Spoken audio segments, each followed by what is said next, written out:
Hey everyone, welcome back to Rob's Car World. Today's top pick is a 1966 Dodge Coronet 440. He's asking $12,500 for this car. Let's not get too excited because it's got a 318 cubic inch engine and it's a four-door sedan, but it is really, really nice. Let's go check this car out.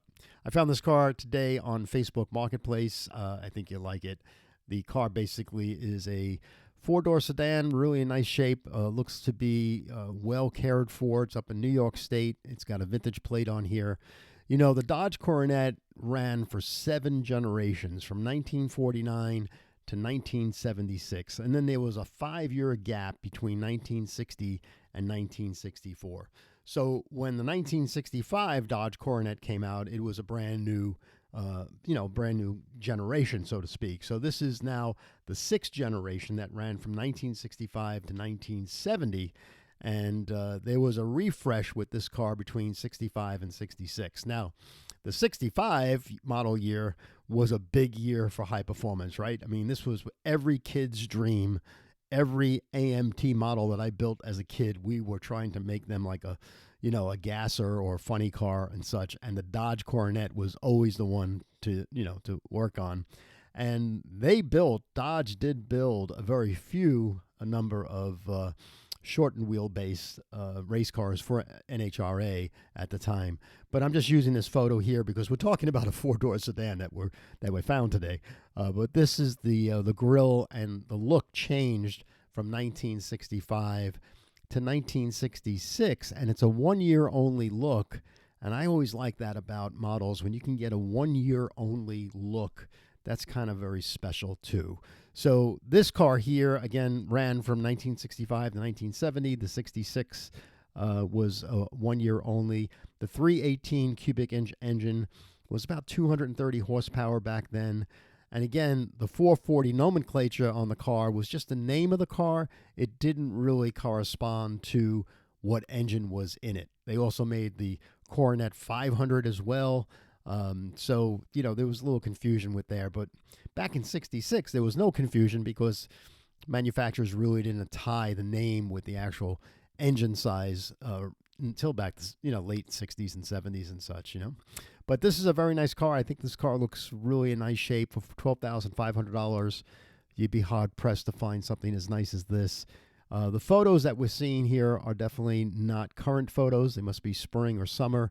I don't know what calendar year, spring or summer, but hopefully the car looks as nice as it does in the winter in January as it does in these photos.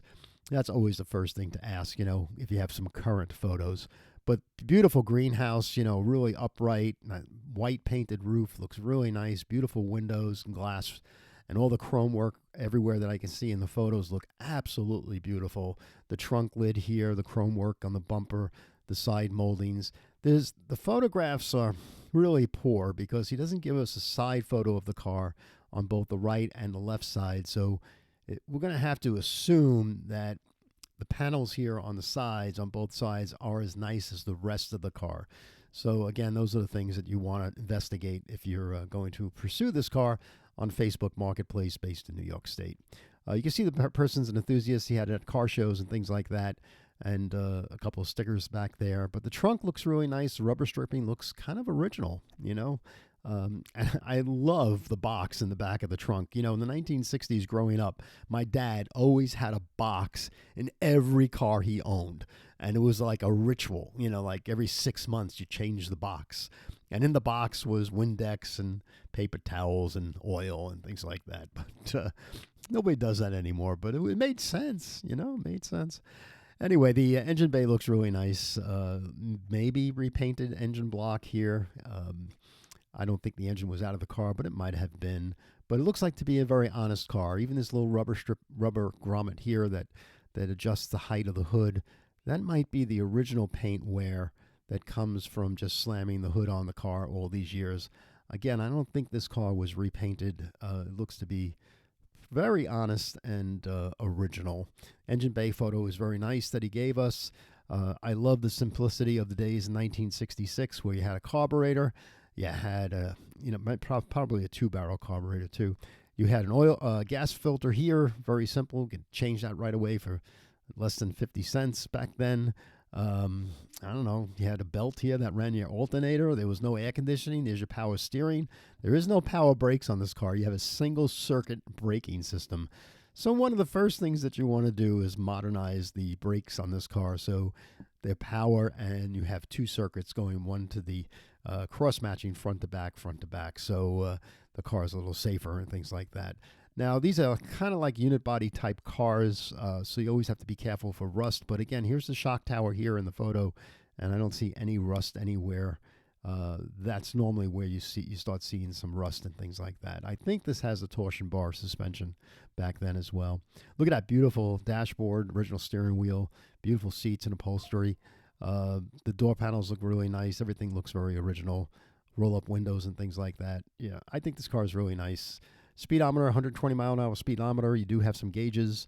You have some idiot lights. You have your right side rear view, side view mirror, and with a little cable. So what's really interesting is that, when in the days when you ordered cars like this, you had a menu, and then you would just say, yeah, I want the adjustable side view mirror on my right-hand side, and you check the box for like $25, and you got it, There weren't that many packages back in those days. It was a la carte, just keep adding the options that you want. And fun times, fun times in the days. But yeah, nice greenhouse, beautiful paintwork, beautiful solid B pillar. Glass looks really nice. The panels here look super straight. I mean, I'm going to use the word laser straight, but it's hard to tell because we really don't have that photograph on the side of the car. But I really like this car a lot. And it's something I think this car is going to sell very quickly on Facebook Marketplace. So if it hasn't been sold already, a lot of times it's sold and they just don't take it down. But definitely got my eyes, and something I would like to share with you tonight. And that's it. Thank you for joining us. If you're not part of Rob's Car World from a subscriber point of view, please subscribe. Please like the video if you enjoy this content. Please share with friends that love cars as well. We really appreciate that when you share the links of these cars and the page. And that helps us grow. We're at 482 subscribers as tonight. We're going to try to get to 500 and then 1,000, and keep growing this channel, because this is what I do every day. I wake up in the morning and I look at thousands of cars and pick out a few that I like. I must have 12 cars that I can share with you right now, but it takes a little time to do these videos. So, but thank you very much for joining us tonight. I'm going to leave the final slide so you know where the car is, and take me off the radar screen here.